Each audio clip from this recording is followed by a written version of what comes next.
দেখা হয় নাই চক্ষু মিলিয়া, ঘর হতে শুধু দুই পা ফেলিয়া, একটি ধানের শীষের ওপর একটি শিশির বিন্দু। আজ আমরা চলেছি মুকুটমণিপুর ড্যাম। পিমোর থেকে মুকুটমণিপুর যাওয়ার রাস্তা সম্পূর্ণ আমি আপনাদের সাথে শেয়ার করব। তো আমরা পিমোর থেকে ভায়া রায়পুর না হয়ে আমরা চলেছি জাম্বনির পাশ দিয়ে রাস্তাটিতে। ভীষণ সুন্দর মনোরম দৃশ্য, দুধারে শালবন, ঝরা পাতা, তার সাথে এই সুন্দর রাস্তা, ভীষণই থ্রিলিং ব্যাপার। তো আমার সাথে চলতে থাকো আর দেখতে থাকো তোমরা কিভাবে আমরা গল্প করতে করতে পৌঁছে যাই মুকুটমণিপুর এবং সেখানের অপরূপ সৌন্দর্য তোমাদের সাথে শেয়ার করছি।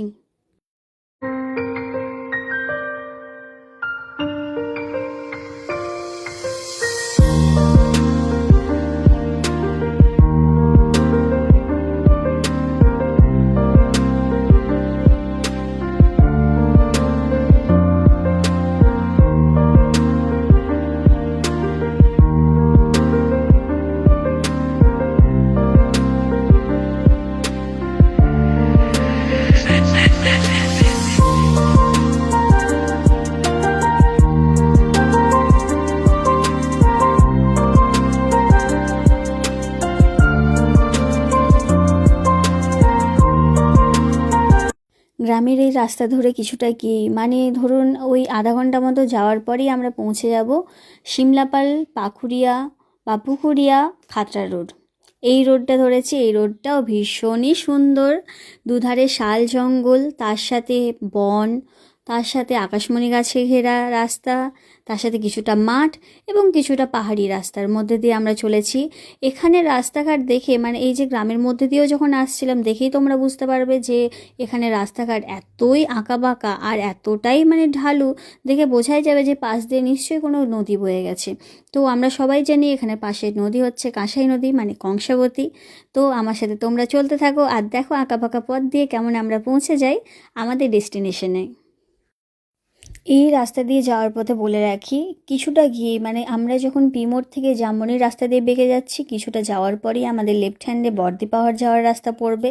সেটাও ভীষণই মানে রাস্তাটাও ভীষণ সুন্দর আর বর্দি পাহাড় জায়গাটাও ভীষণ সুন্দর। আমি এটা আগে অনেকবার গেছি, এটাও অন্য কোনো লং ভিডিওতে আমি শেয়ার করে দেব। তো চলো আমরা আগে চলতে থাকি আর দেখো কি সুন্দর গ্রামের রাস্তা, গ্রামের ঘরবাড়ি ভীষণই সুন্দর ছিল। মানে গ্রামের প্রাকৃতিক সৌন্দর্য, অপরূপ দৃশ্য, সত্যিই যে মন জুড়িয়ে যায়, চোখ জুড়িয়ে যায়, তারই একদম প্রতিচ্ছবি। তোমরাও দেখতে থাকো আর চলতে থাকো আমার সাথে মুকুটমণিপুর।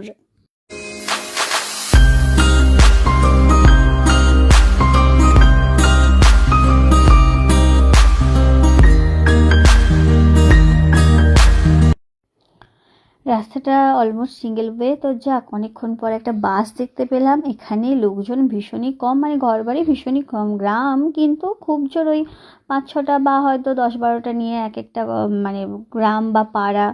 তো অনেকক্ষণ পর আমরা অনেকক্ষণ এই রাস্তাটা দিয়ে যাচ্ছি, almost more then 30 minutes.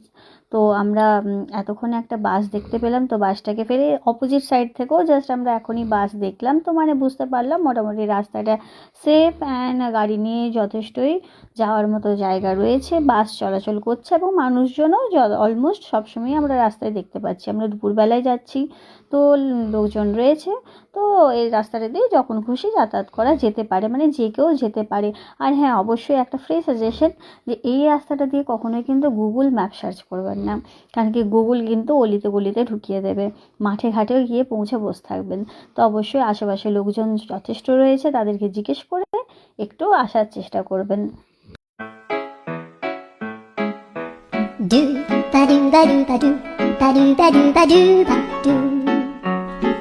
do ba do boo do a boo ba do ba do boo boo ba do a do ba do ba do a do ba do ba do do do a do ba do ba do a do ba do ba do ba do ba do a do ba do ba do a do ba do ba do ba do a do ba do ba do do ba do. দেখো, তোমাদের সাথে গল্প করতে করতে আমরা পৌঁছে গেছি মুকুটমণিপুর। মুকুটমণিপুরের বাউন্ডারির ভিতরে ঢুকে গেছি। এখানে কিন্তু গাড়ি নিয়ে ঢোকার জন্য কার এন্ট্রি 100 রুপিস লাগবে।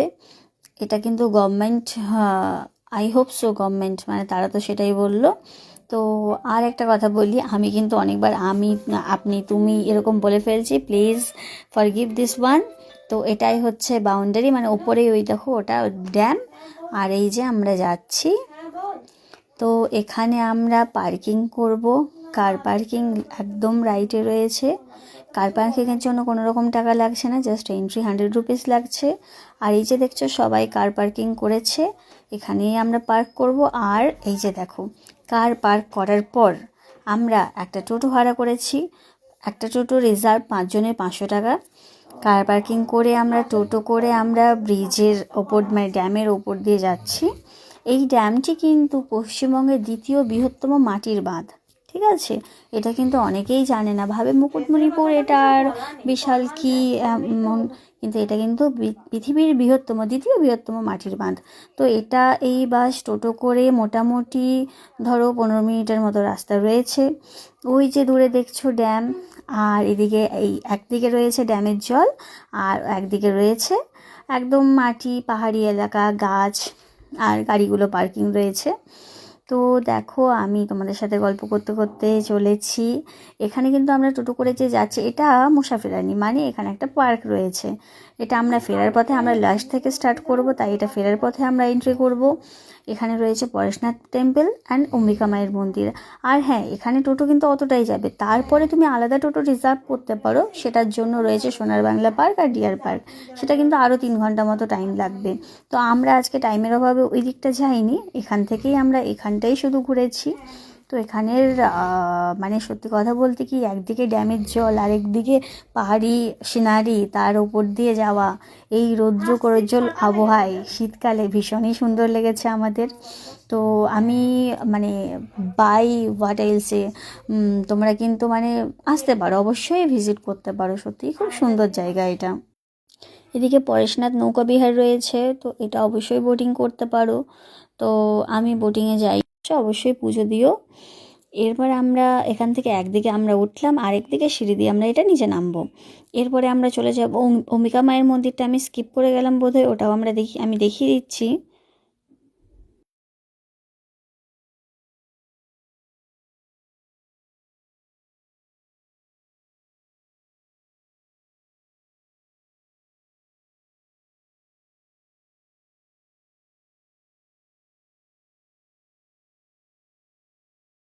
পরেশনাথ মন্দির, অম্বিকা মায়ের মন্দির, আর তার সাথে ছিল মুসাফিরানি। এবার আমাদের ফেরার পালা, চলো টাটা, আবার পরের ব্লগে দেখা হচ্ছে।